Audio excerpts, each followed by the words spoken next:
The Chinese Communist Party claims it wants to defend global trade, but they're the ones who destroyed it in the first place. And I'll show you exactly how they did it. Welcome to the Viral TV. I'm Steve. YouTube has been trying to suppress our channel while promoting pro-CCP content. But we're fighting back and winning. Subscribe to our channel, leave a comment to show YouTube we've got engagement. The Chinese Communist Party is freaking out about U.S. tariffs. They've launched a full-on propaganda blitz, calling the tariffs a loose end, a blackmail. And if anyone's an expert in abuse and blackmail, it's the CCP. They're also claiming to be defenders of global trade. Yes, they're pledging to safeguard multilateralism and the multilateral trading system. And you know what? They really are. I'm not being sarcastic. The CCP genuinely wants to protect the global trading system, but not because they love international cooperation. That's just propaganda. It's because they've spent decades manipulating global trade to their advantage. There's no way they're letting all that lying and cheating go to waste. Global trade is practically the only thing keeping China's economy afloat. The CCP wants the world to believe that U.S. tariffs are the thing gumming up the gears of the global economy. But the truth? It's the CCP that has spent decades destroying it. Today, I'll show you exactly how and why. China is an export-driven economy. Its growth relies on manufacturing goods for the rest of the world.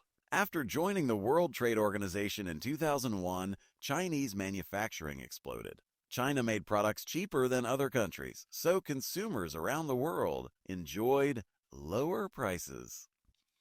But the downside? Millions of manufacturing jobs were lost. Between 1999 and 2011, the U.S. alone lost over 2 million jobs due to Chinese imports.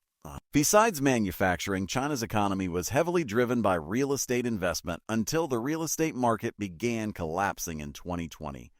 In response, the CCP doubled down on manufacturing, pumping billions into factories and boosting exports to avoid economic collapse.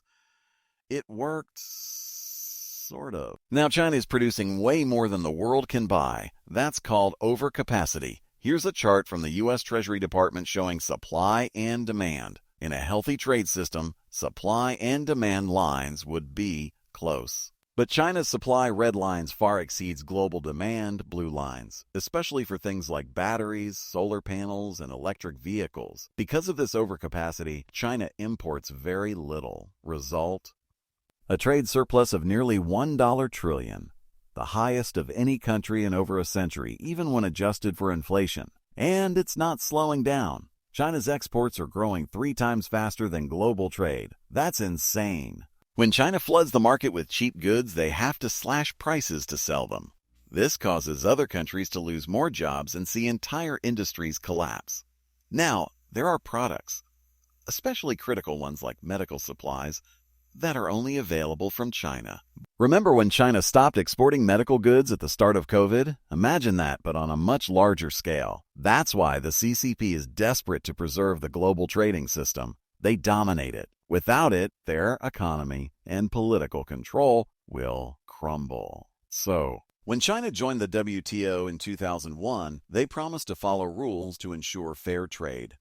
To be fair, a phrase I never thought I'd use about the CCP, they did make reforms to join. But after joining, they repeatedly violated WTO rules and got away with it. The WTO was designed to prevent government interference from distorting trade. But in a communist system, government intervention is built in. A report by the Rhodium Group titled Far from Normal lays out how China's state support distorts global trade. Let's use an example to understand this better. Honey production.